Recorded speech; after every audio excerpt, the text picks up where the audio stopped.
안녕하세요. 인터넷 언론사 스페셜타임스의 영상뉴스팀입니다. 이번 소식은 51세 이달 말부터 코로나 예방접종 24일부터 사전 예약 관련 뉴스입니다. 전해철 중앙재난안전대책본부 제2차장은 14일 그간 접종 대상에서 제외됐던 5세부터 11세 소아에 대한 백신 접종을 전국 1200여 개소 지정 위탁 의료기관을 통해 3월 말부터 시행하겠다고 밝혔다.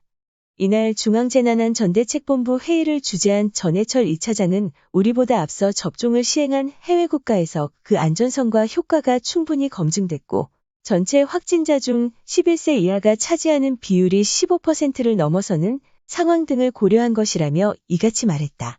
이에 따라 5에서 11세 코로나19 백신 접종은 오는 24일부터 사전 예약을 실시하고 31일부터 접종을 시작하게 된다. 아울러 전해철 2차장은 각급 학교 학사 일정의 정상적 진행을 위해 기초접종 완료 후 3개월이 경과한 12세에서 17세 청소년에 대한 3차 접종도 오늘부터 시행하겠다면서 면역 저하자를 포함한 고위험군 수소와 청소년은 접종에 적극 참여해달라고 당부했다. 전 2차장은 지난주 위중증 환자 수는 일 평균 1032명으로 전주보다 35.7% 증가했으나 중환자 병상 가동률은 66.8% 수준이고 감염 재생산 지수는 2주 연속 감소하고 있다고 전했다. 그러면서 향후 확진자 전망과 현 방역 상황에 맞추어 고위험군 위주의 현행 관리 체계는 유지하되 검사 및 확진 체계, 생활지원금 지급 방안 등을 현실에 맞게 개편하겠다고 설명했다.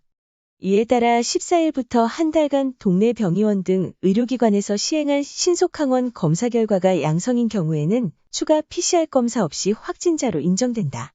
또한 신속한 확진 판정을 통해 비대면 진료와 치료제 처방 등이 조기에 이뤄지게 됨에 따라 정부는 4월 중 도입 예정인 먹는 치료제 9만 5천 명분이 적기에 도입되도록 한다.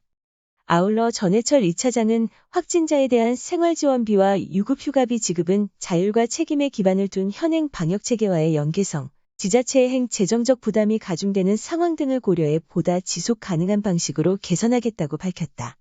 이어 생활지원비는 하루 지원액을 1인당 2만 원으로 조정해 정액 지급하고 유급휴가비는 근로 여건이 열악한 중소기업에 집중해서 지원하도록 조정하겠다고 말했다.